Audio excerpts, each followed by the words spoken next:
Hey everybody, happy Saturday. 2:30-ish, 60 degrees here in North Carolina. Beautiful. All right, sit outside and have a pipe. I've been hearing from a lot of folks that, hey, tell more of them sea stories that you have. Some of them are, I've told some of them before. I'll probably go back and retell them because it's been a few years. But I'll tell you one today. The one where I really realized being in the Navy really became real. So I enlisted and went in after high school in 91. My career started very oddly because I was supposed to go to boot camp on Monday, September the 23rd. Well, I show up at the recruiting station at 04:30, I think. The recruiter was going to meet me there and take me up to MEPS, get me processed and on a plane to Chicago for boot camp in Great Lakes. Well, let's just say he forgot me. So, I had to go back home, say goodbyes all over again. And he said, well, to make it easier, why don't I just take you up to a hotel tonight and you'll stay up there and then just we'll get a cab or something up for the MEPS. And that's what I did. But I had to go back home, hang out again. And then, it got confusing there for a while because some of my paperwork in the Navy said that my enlistment date was, or my entry date, 23 September 91. And other paperwork said 24 September 91. It took a little bit to get it straight. So that's how my career started off. Boot camp went well. No real problems at boot camp. In fact, I did well, graduated the top part of the class. I head down, kept my mouth shut, stayed out of trouble. And I was essentially like a gray man in boot camp. When we graduated, one of my company commanders came up and said, Ralph, you did a nice job. We didn't even really know you were here this whole time. You stayed off of every radar. All your tests were fine. You just cruised right through boot camp. Yes, sir. Sure did. So that was a good thing. Then off to A school. And my A school for aviation storekeeper, which is no longer a rate in the Navy, they combined storekeeper, which was an SK, with aviation storekeeper, which was an AK. And there may have been another rate or two that they had combined as well into a rate called logistics specialist. I think it is an LS. I think that's what they call it now. It really didn't pertain to me. So, but they've taken away, when I was in aviation supply was aviation supply, and we dealt solely with aviation, and storekeepers were on a ship. They dealt solely with the ship. So A school was good. I was third in my class when we picked orders. And I was like, oh, please, Lord. I know I don't want to be ship's company. So being third, I knew I wasn't going to be ship's company because there were enough squadrons up there. That's what I wanted, was a squadron. But I wanted a Norfolk squadron because I wanted to be East Coast so I could go home. And the number one guy in the class was a West Coast guy. So he picked the F-14 squadron out of Miramar. Castaneda Chavez, I think was his last name. The number two guy at the time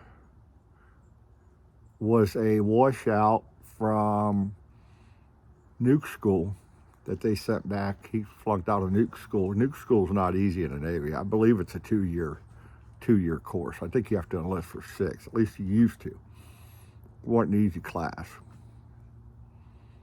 hard to get in, but when you got in, it was great. But he was number 2 at the time, and he took orders to Guam, not the ship, actual Guam. So he was. In fact, no, he didn't. I take that back. He took orders to a ship that was based out of Guam, and it was a 2-year billet, so it wasn't a bad billet for him at all. Which left me open, and I'm third, and I'm like, all right. So they left the helicopter squadron in Norfolk, Virginia up there. There was an F-18 squadron out of Lemoore, or is it Lemoore, California? I think that's what it is. Tons of ships companies for every aircraft carrier in the fleet. I said, nah. I said, I'm going to take HC-8, Hellsupron 8, which was a CH-46 squadron out of Norfolk, Virginia. And one of the instructors come over, Petty Officer Golden from the other class, because there's multiple classes going through within weeks of each other. He pulled me aside later and said, man, you got the best, you got the best duty up there. That was a sweet, sweet duty you picked. And it turned out to be a very good duty.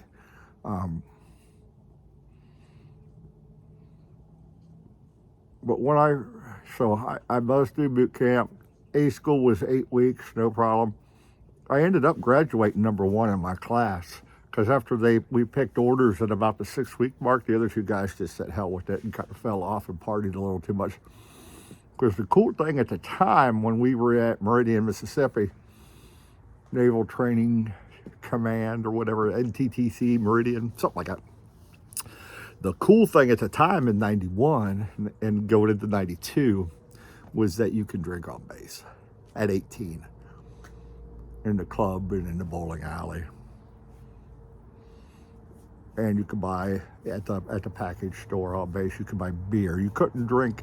I don't think they would sell alcohol from memory serves, but you could buy beer.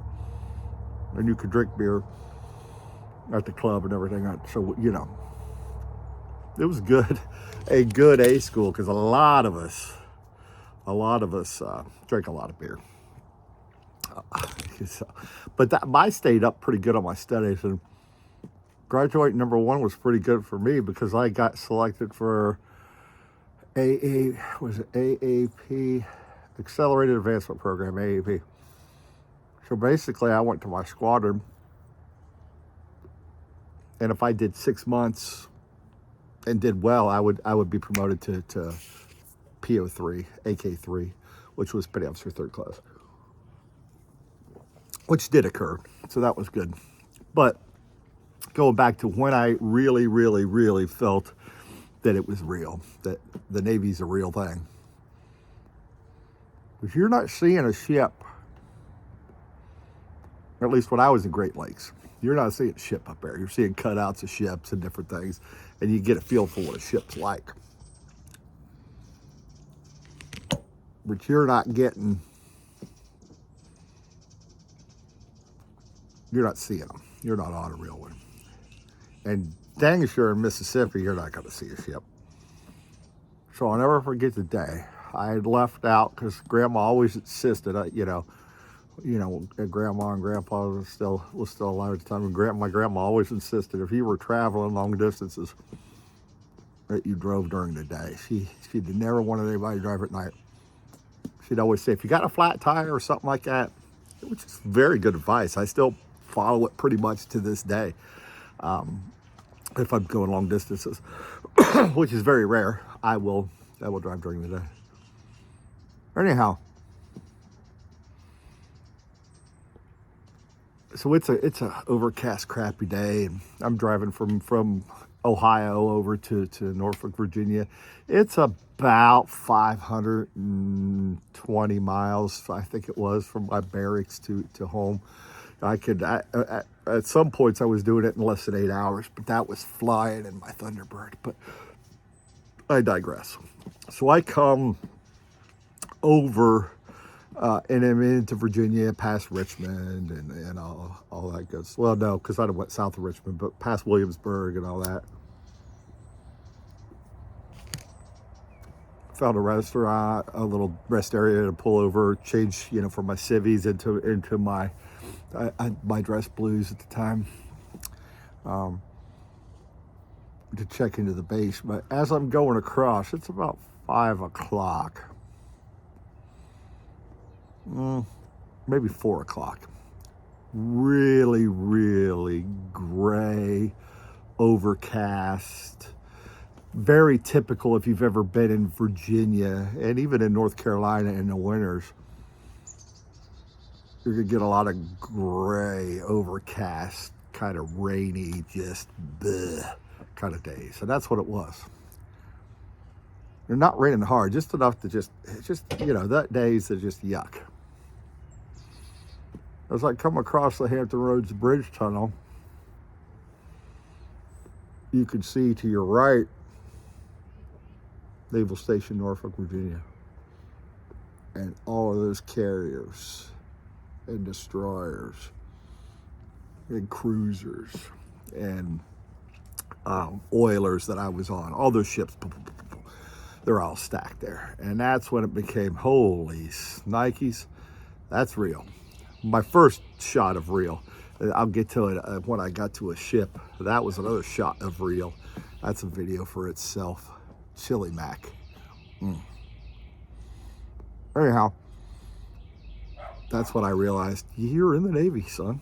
It's real deal Holyfield. Now, I'm thankful that I was in a helicopter squadron because I did not have to check in aboard a ship. I got to personnel, got checked in, got sent to the barracks, got assigned a room, and into the barracks I went.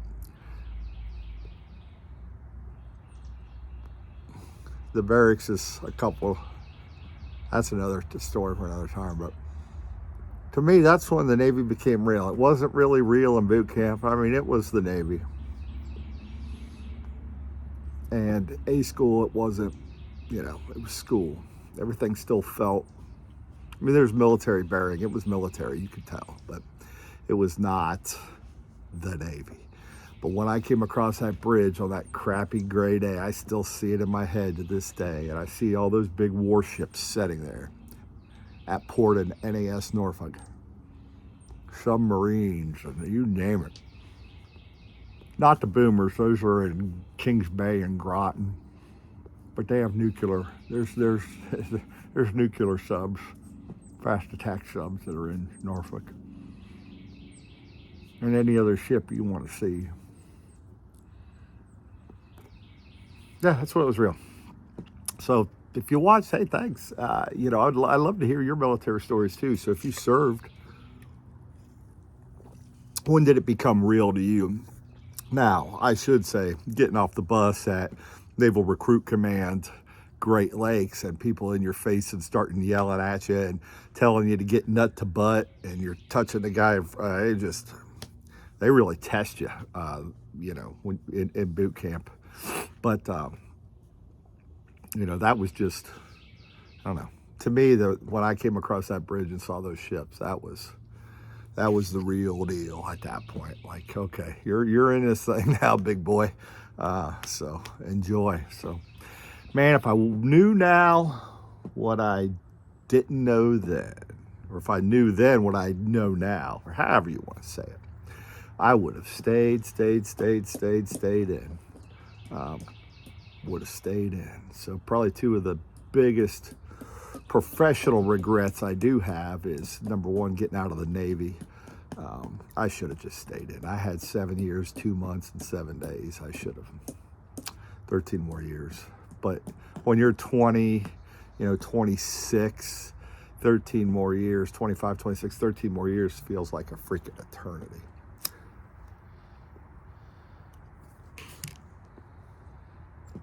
Really wasn't. So, especially now when you hit your graying years. So, anyhow, thanks an awful lot for watching. That was when the Navy became real to me. And man, we'd love to hear Any comments or anything you have, drop them down below deck, whether it's Navy or any other branch, or maybe it's even going to college. Maybe even when you went to college and man, that's when crap really got real, or you went to the workforce and mom and dad said, get the hell out of the house, go get an apartment and find a job. That'd be really real for a lot of people too. Doesn't have to be just military, but what was your really real moment to when you realized, okay, it's you're an adult now. Time to go. So anyhow, thanks an awful lot for watching. Take care of yourselves, and we'll catch you next time with some more sea stories. Have a great day, everybody.